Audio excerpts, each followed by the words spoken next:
Mesdames et messieurs, bonsoir, il est 20h sur les antennes de la télé Futur Média. C'est parti pour le sommaire de cette édition avec cet effondrement d'une dalle à Kaolack au quartier Ocas. Le bilan provisoire fait état de 2 morts dont un nourrisson. À Signan, c'est la mort d'un garçon de 8 ans par noyade dans un bassin de rétention qui attise la colère des populations. Elle réclame justice et exige le remblage des zones d'exploitation. Les réactions se poursuivent après l'annonce d'une probable amnistie de Karim Wade et Khalifa Sall. Des membres de la société civile saluent cette initiative.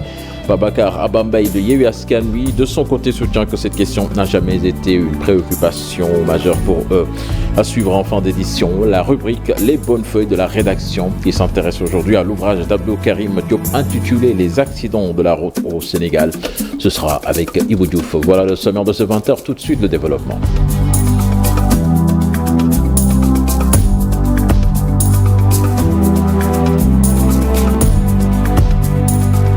Bonsoir et bienvenue à toutes et à tous. Effondrement d'une dalle à Kaolack. Le bilan provisoire fait état de 2 morts dont un nourrisson et 13 blessés évacués à l'hôpital régional de Kaolack. Le drame est survenu cet après-midi au quartier Ocas. Le procureur de la République à Kaolack donc, lui a ouvert une enquête pour homicide, blessure involontaire et mise en danger de la vie d'autrui en visant spécifiquement la chaîne de construction de l'édifice qui s'est affaissé. L'enquête est confiée au commissariat de Ndorong et à la DSCOS sur certains aspects. Un jeune garçon de 8 ans, Lamine Mandian, donc mort par noyade dans un bassin creusé par la société Twileford basée à Signan, qui exploite une matière pour la fabrication de carreaux. Ce drame a eu lieu donc dans le village de Sandiniéry, dans la commune de Karantaba, département de Goudomp. Les populations très remontées réclament justice et exigent le remblage des zones d'exploitation. Les détails dans cette correspondance signée Bakary Conté. Lamine Mandian, un garçon de 8 ans, a été retrouvé noyé dans une zone d'exploitation minière dans le village de Sandiniéry.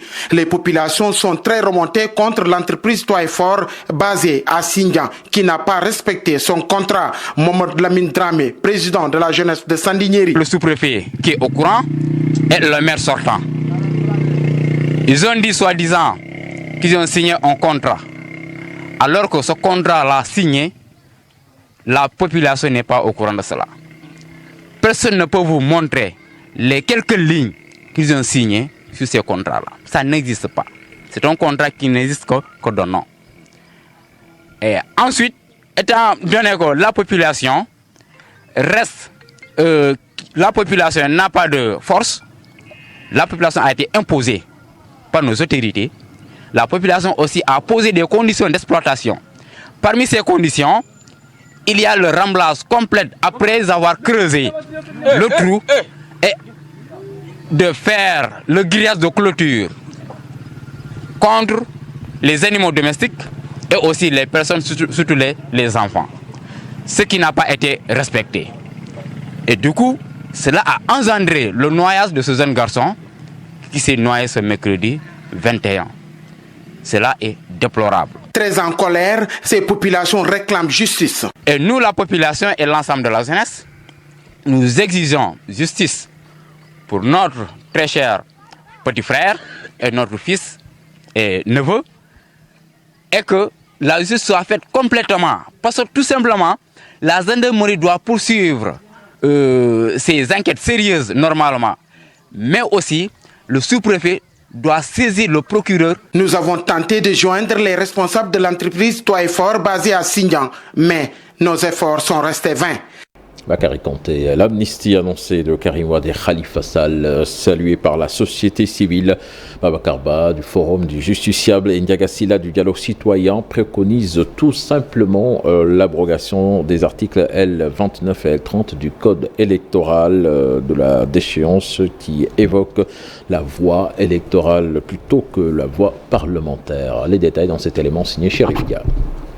Ils sont tous les 2 membres de la société civile. Ils approuvent la décision du président Macky Sall visant à amnistier les personnes ayant perdu leur droit de vote. Il faut quand même saluer la récente décision prise par le Conseil des ministres visant à envisager la réhabilitation de personnalités politiques ayant perdu le droit de vote et d'éligibilité. Lors des concertations menées dans le cadre de la commission cellulaire du dialogue politique, les acteurs avaient effectivement débattu de la question.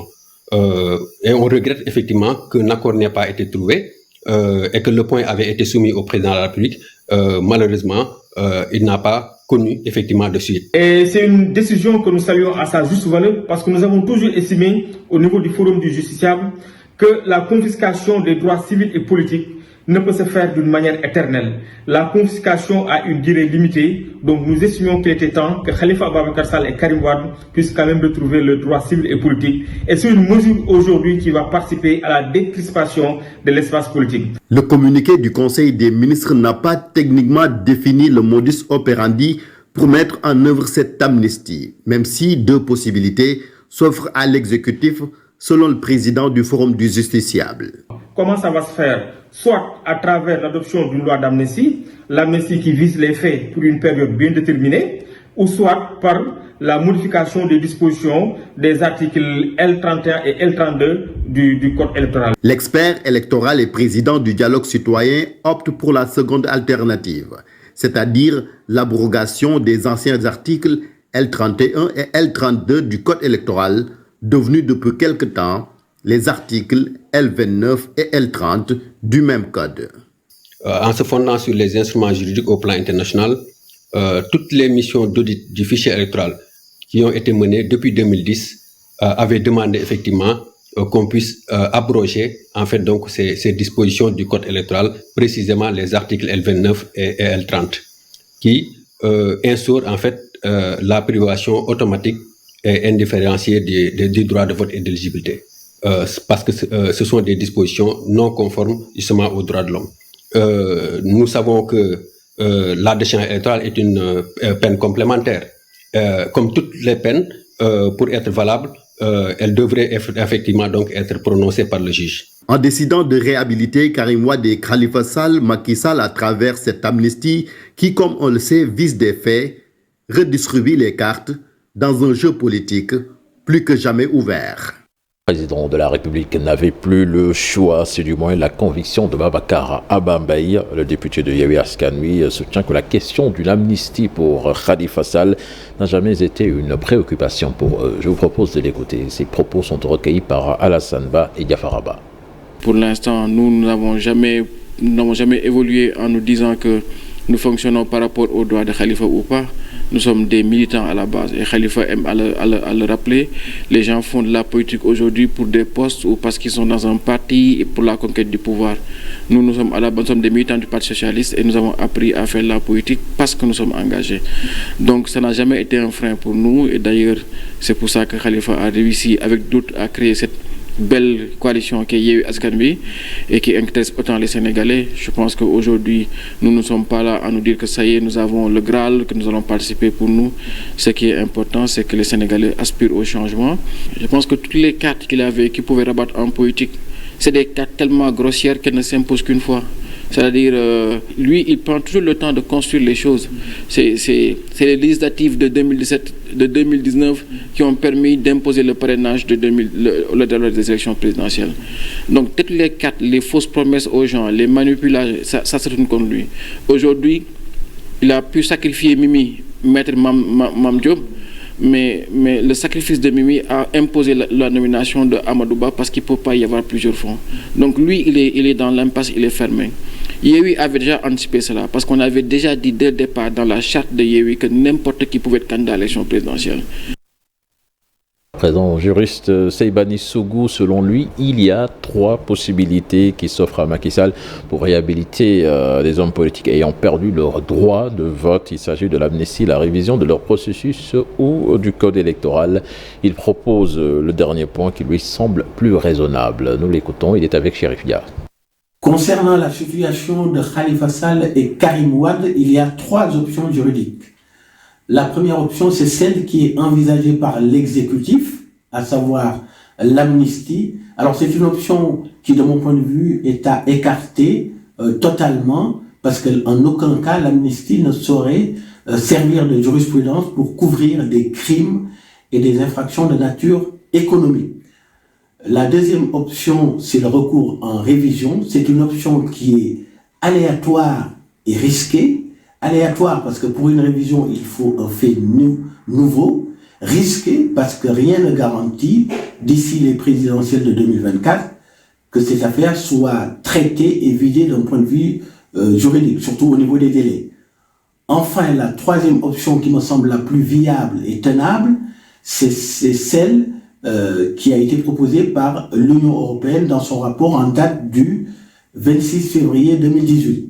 L'Union européenne préconisait la révision des articles L31 et 32 du Code électoral, lesquels articles avaient permis d'exclure Khalifa Sall et Karim Wade des joutes présidentielles. L'avantage de cette formule, c'est qu'elle pourrait être rapidement votée par une majorité de députés à l'Assemblée nationale. Du côté de l'opinion, on essaie également d'apprécier cette annonce d'amnistie de ces deux hommes politiques. Des Sénégalais interrogés réagissent dans ce micro-trottoir signé Fatou Bintou Conté et Diafar Abba. Les personnes que vous venez de citer, ils font partie des acteurs politiques incontestés ici au Sénégal et qui sont suivis par des millions de Sénégalais. Et moi, je pense bien que beaucoup de Sénégalais rêvent de voir leur leader politique d'être amnistié et venir ici aussi à tout concourir aux élections présidentielles qui sera tenues d'ici 2024. Et je pense que pour réunir les Sénégalais et les Sénégalaises, c'est une chose à faire, c'est le minimum à faire, quoi. Le chef de l'État essaie de brouiller les cartes. Il sait pertinemment, lors de son deuxième mandat, si Karim Wade et Khalifa Sall en faisaient partie, il allait perdre. Il les a bloqués pour pouvoir gagner. Pour un deuxième mandat. Troisième mandat, lu rafet la te day wone ne Macky Sall bëgg na jàmm ci réew mi bëgg na Sénégal egg ci niveau yi nga xam ne réew. Je pense que c'est une bonne chose. Avec cette amnistie, Macky Sall montre une fois que le Sénégal est un pays démocratique. Qu'on le fasse vite et que ces deux leaders reviennent sur la scène politique. Ça fait que réew bi gën a stable esprit politique yëpp ànd Sénégal yi jàppale ko mu doxal muy njariñu ñëpp. lu baax lu bam ko waree def dafa passé. Waaw. Il devait le faire depuis longtemps. Il est en ce moment où il a tout perdu pour le faire. Il sait que Sonko va le battre sans ses deux tenants. Su bàyyee ñële toog fële rek moom dana ko duma.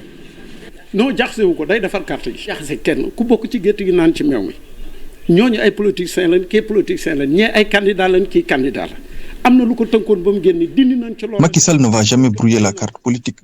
Tout le monde a sa place dans le landerneau et que chacun travaille pour le Sénégal.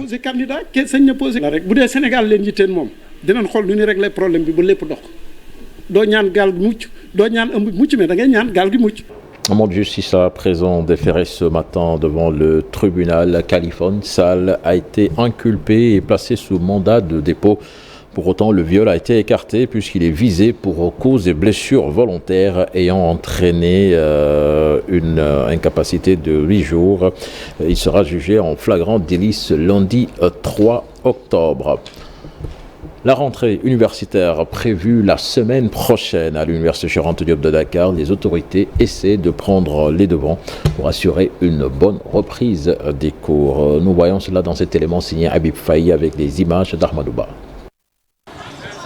Des travaux de réfection à l'université Cheikh Anta Diop, la rentrée universitaire se prépare.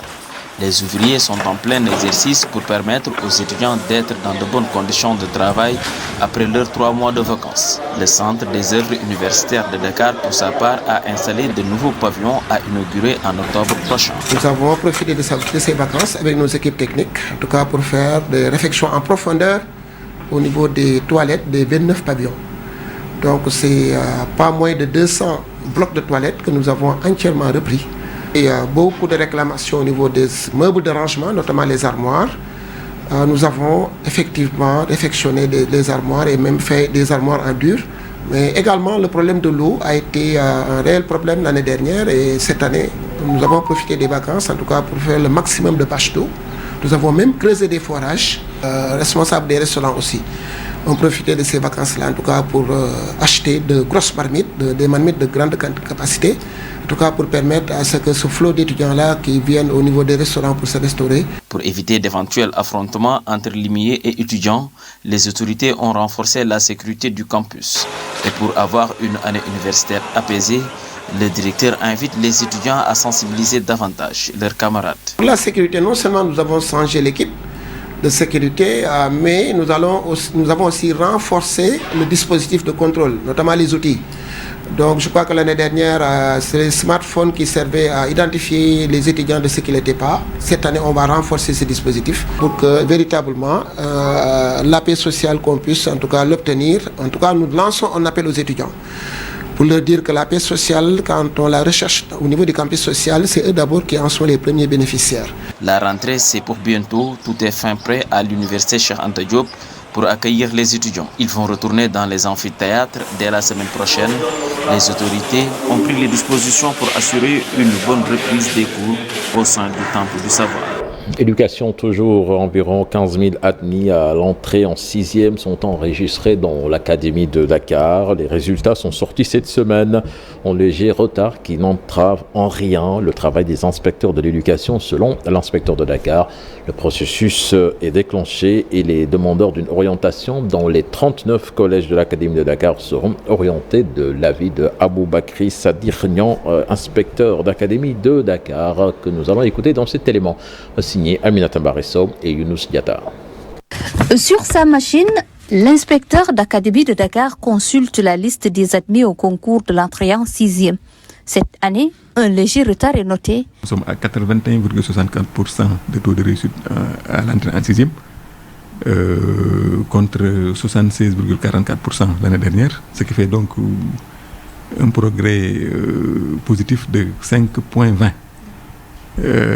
Pour dire en fait que nous avons 15 592 enfants à orienter, mais dans ces 15 592, il y a quand même une bonne partie qui a été déjà inscrite en fait dans le privé et dont la plupart certainement continueront leur cursus effectivement dans le privé. Un fait inhabituel comparé aux années passées, l'inspecteur d'Académie de Dakar n'y voit pas de mal. Dans l'Académie de Dakar, tout comme également dans les autres académies, le dispositif d'orientation est quand même extrêmement bien huilé.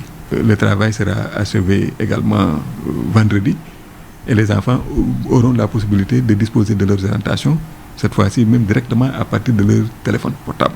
Pour Aboubakri Sadirnian, le processus d'orientation des admis a été déclenché avant même la publication des résultats de l'entrée en 6e. Des inspecteurs de l'éducation et de la formation sont à pied d'œuvre depuis, je ne dirais pas depuis lundi, avant même lundi, parce qu'il y a effectivement un travail préalable à faire pour recueillir les capacités d'accueil au niveau en tout cas des différents collèges. Travailler également sur l'analyse des propositions de passage, travailler également sur l'analyse des résultats au BFM pour avoir effectivement la capacité d'accueil des différentes structures. Je crois que ce travail-là est fait. Nous avons également un logiciel qui va faire ce travail-là de façon automatique, un logiciel qui s'appelle en fait Anadol. Je peux vous dire dès à présent que la plupart des IEF ont déjà terminé en fait le travail. Il s'agit simplement de procéder encore une fois aux dernières vérifications pour voir les doublons et également peut-être les petites erreurs avant d'afficher. L'orientation des candidats en seconde pose plus de problèmes. Au niveau de l'Académie de Dakar, certains lycées sont très souvent sollicités, mais un problème de disponibilité de places se pose, d'où une sélection très rigoureuse. À Kaolack, à présent, les agents de l'élevage dénoncent le refus de l'ancien ministre de l'économie et des finances d'augmenter leurs indemnités, comme tous les agents de l'État. Très remontés, ces derniers menacent même de boycotter le Gamou avec le contrôle de la nourriture, plus particulièrement de la viande. Nous écoutons leur porte-parole interrogé par Fally Gueye. Notre problème fondamental, c'est des revendications salariales. C'est des indemnités internes qui ont été octroyées aux trois ministères. Deux ont reçu leur indemnité, c'est-à-dire celui de la pêche et de l'agriculture. Celui de l'élevage n'a pas encore reçu un retrait. Mais depuis le 7 septembre, ces indemnités-là ont été coupées au niveau du ministère de la Pêche et au niveau du ministère de l'Agriculture par monsieur le ministre, l'ancien ministre des Finances, monsieur Abdoulaye Daouda Diallo. Et par lettre circulaire. Alors que ces indemnités-là nous ont été octroyées par le président de la République. Les dangers que la population, que court la population actuellement, c'est que dans ces trois secteurs-là, c'est des secteurs névralgiques où il y a des contrôles de qualité des produits qui sont consommés par la population. Et pendant ces 3 jours-là, nous ne faisons plus le contrôle des viandes. Bon, en ce qui concerne le service de l'élevage, nous sommes dans une intersyndicale. Après ces 3 jours-là, il y aura un autre plan d'action peut-être qui va émaner de nos responsables. En ce moment-là, on ne sait pas, est-ce qu'ils ne vont pas prendre des mesures de bloquer les inspections au niveau de ces cérémonies religieuses. Mais en tout cas, il y aura une évaluation. Si on a satisfaction, c'est ce que l'on souhaite parce que nous sommes de la nation. C'est une nation pour laquelle nous avons sacré beaucoup de nos vies. Et nous ne voulons pas que la population, parce que c'est nos enfants, c'est nos pères, c'est nos épouses qui sont en train d'être mises en danger. Et tout ça là, vraiment, c'est l'État. Nous n'indexons personne, c'est l'État. Nous allons à Ziguinchor. La rareté des ressources halieutiques au large de nos côtes augmente de plus en plus. Les risques donc pris chez les pêcheurs qui s'aventurent plus loin en haute mer s'accentuent également. Et pour les outiller à faire face au risque d'accident dans ces zones, la direction de la surveillance des pêches a pris à l'initiative donc d'outiller les membres du comité local de pêche artisanale de Kafountine. Les nouvelles aptitudes acquises s'étendent jusqu'aux techniques de sauvetage des embarcations clandestines en détresse. Lamine Ba et Lamine Malian. Les pêcheurs de Kafountine sont désormais outillés à faire face à d'éventuelles difficultés qu'ils peuvent rencontrer en haute mer. La direction de la surveillance des pêches vient de leur offrir une formation qui va les aider à développer des réflexes de survie en cas d'accident. L'objectif de notre visite au niveau de Kafountine est de donner aux acteurs de la pêche une opportunité de se faire renforcer les capacités en sécurité, en surveillance des pêches, mais aussi en premier secours et approche de secourisme en cas de besoin. Je rappelle que c'est une mission composée de formateurs de la DPSP, de la Direction de la protection et de la surveillance des pêches, qui va venir s'adjoindre à la brigade des sapeurs-pompiers de Bignona, qui auront en charge donc l'exécution de l'activité concernant les premiers secours et le secourisme en mer. Dans un contexte marqué par des prises de risques de plus en plus fréquentes du fait de la rareté des ressources, outiller les pêcheurs à pouvoir développer des réflexes de survie est un impératif. Le poisson se fait de plus en plus rare et les pêcheurs vont de plus en plus loin. Donc c'est encore augmenter les risques liés à l'activité. Déjà la pêche est une activité déjà dangereuse. On est sur une pirogue très étroite au milieu de la mer qui bouge beaucoup. Donc c'est déjà un risque. En plus maintenant de la raréfaction des ressources, ils vont de plus en plus loin. Donc aujourd'hui bénéficier d'une telle formation, ce ne sera que bénéfice pour les acteurs. Donc qui vont véritablement apprendre comment mieux gérer la sécurité au bord des navires, mais également comment faire pour préserver leur matériel. Les pêcheurs sont aussi de plus en plus remarqués dans les rôles de premier secours lors des accidents de pirogues des migrants clandestins qui surviennent en haute mer. C'est pourquoi la formation a intégré ce facteur pour les aider à faire face à de pareilles éventualités. Le cas de l'immigration clandestine. Alors depuis que le cas s'est répercuté, il s'est trouvé que moi j'ai déjà planifié des sorties en haute mer. Alors avec la DPSP, ici on est en position, on nous a dit d'un coup on pique vers, vous voyez, nul de rien, cette pirogue de clandestins a mené une perte humaine minimum de 17 jeunes, des jeunes exagérés entre 25 et 30 ans. Je tiens à tenir et à dire merci beaucoup à la DPSP et à la Fondation. À côté de la session de formation qu'ils ont bénéficié, les acteurs de la pêche de Kafountine ont aussi reçu des équipements d'aide à la navigation maritime des mains de la direction de la surveillance des pêches. Gamou de Tivaouane, après 2 ans d'interruption sous le nigel du Khalif des Tidianes, tous les coins et recoins de la cité religieuse seront nettoyés pour mettre les pèlerins dans de bonnes conditions. Le ministre de l'Environnement et du Développement durable, Ali Ndoye, a pris également toutes les dispositions. Il veut faire de Tivaouane une ville propre, attrayante. D'ailleurs, il en a profité pour annoncer un important programme pour la réouverture des cités religieuses. Cher Ante Diop, c'est la tire. Accompagné d'une forte délégation, le ministre de l'Environnement et du Développement durable a rendu visite au khalife général des Tidianes, Serigne Babacar Sy Mansour, pour s'inquérir de la situation. À quelques jours du Mawlid, Alioune Ndoye a remis un important lot de matériel pour le nettoiement de la cité religieuse. En tout cas, d'apporter leur soutien depuis un moment, avec des citernes d'eau, etc. Et le petit matériel de nettoyage qu'on a eu à amener, qu'il s'agisse de brouettes, de balais, de râteaux, etc. Mais les brouettes, voilà, ce que nous avons apporté modestement pour contribuer à l'organisation de ce gamou-là.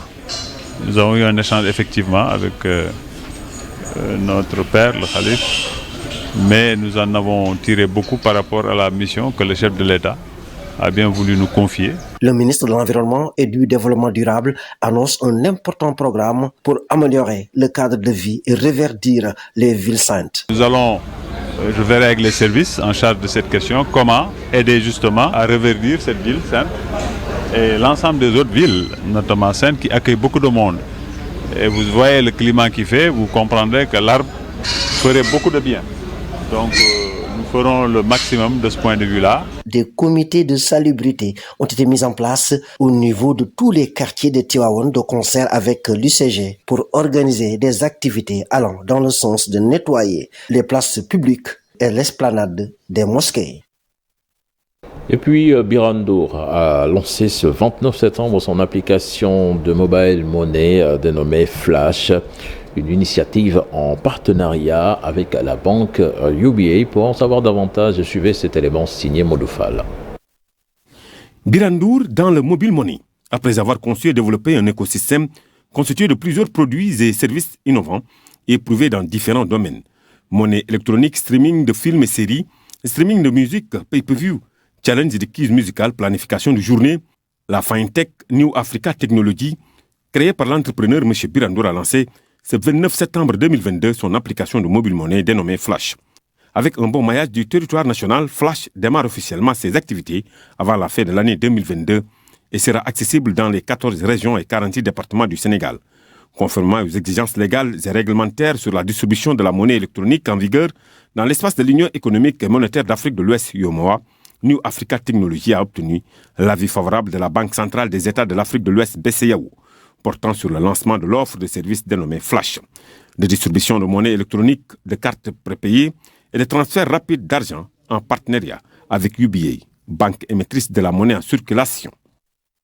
Les bonnes feuilles de la rédaction présente qui s'intéresse aujourd'hui à l'ouvrage de Abdou Karim Diop, Les accidents de la route au Sénégal. À travers cet ouvrage, l'auteur évoque un sujet plus que d'actualité en proposant aux lecteurs un guide de conseils pratiques qui apporte une aide précieuse aux usagers de la route. Un travail de recherche avec à l'appui un bilan des accidents depuis 2020. Ibou Diouf.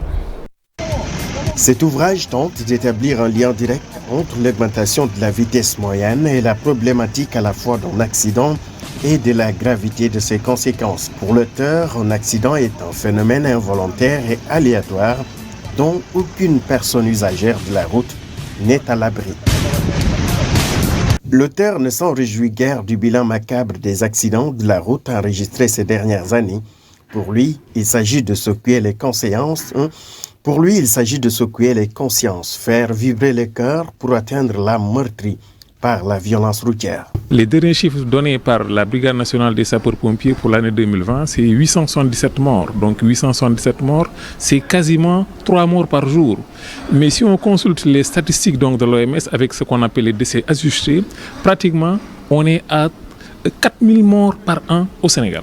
L'auteur, à travers son ouvrage, emprunte la route et c'est pour se prononcer sur le traitement réservé aux accidents de la route au Sénégal. Si vous prenez par exemple le cas des maladies comme Ebola ou bien alors comme coronavirus, je ne pense pas que ces maladies-là puissent faire donc plus sinon autant de victimes que les accidents de la route et quasiment on n'en parle pas. C'est un drame que vivent quotidiennement donc les populations. C'est des pertes énormes pour l'économie nationale parce que c'est pratiquement 2% du PIB, plus de 108 milliards donc, de francs CFA donc, annuellement, c'est effrayant. Au-delà des pertes en vie humaine, les drames familiaux, les accidents ont des conséquences économiques et sociales pour l'État du Sénégal. Il y a l'élément donc facteur humain donc qui entre pour 90%.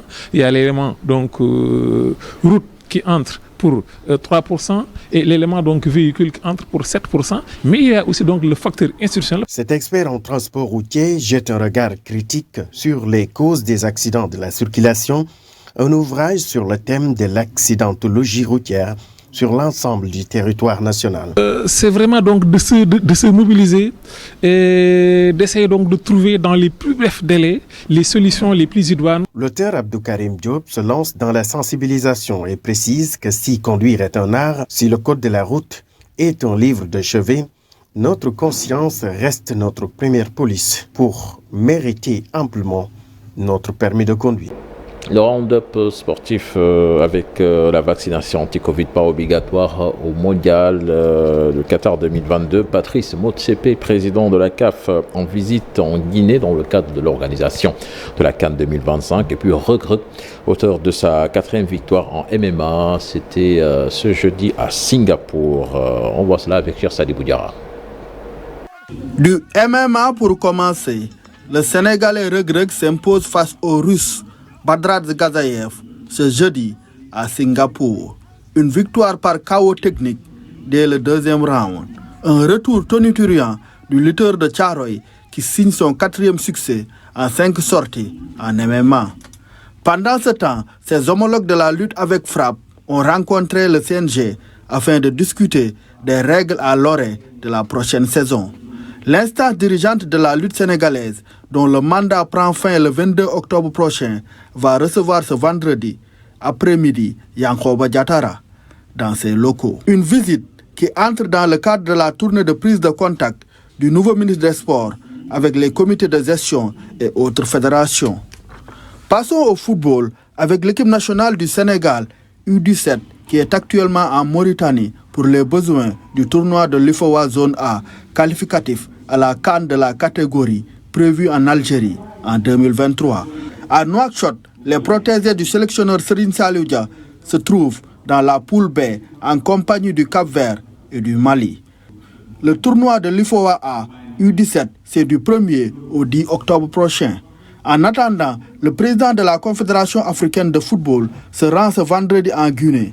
Patrice Motsepe va rencontrer à Conakry le colonel Mamadou Doumbouya et les autorités sportives du pays pour faire un point sur l'organisation de la CAN 2025 en terre guinéenne, avec son lot de doutes.